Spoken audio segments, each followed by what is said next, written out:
All right, what you do is you put the plier on there, the crimper, and you just crimp it down. It's all the way back to the mark that I made, so I know it's seated all the way down. So you just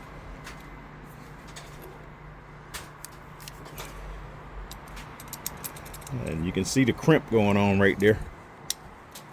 Just walk it all the way down to the end. I'll leave like a little gap right there.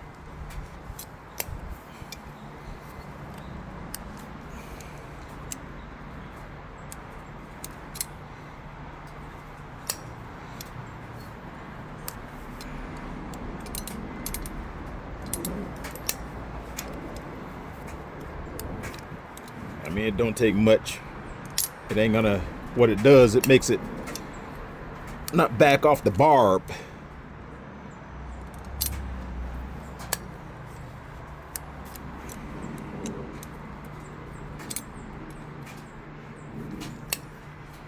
So it won't reverse, sort of like a fish hook.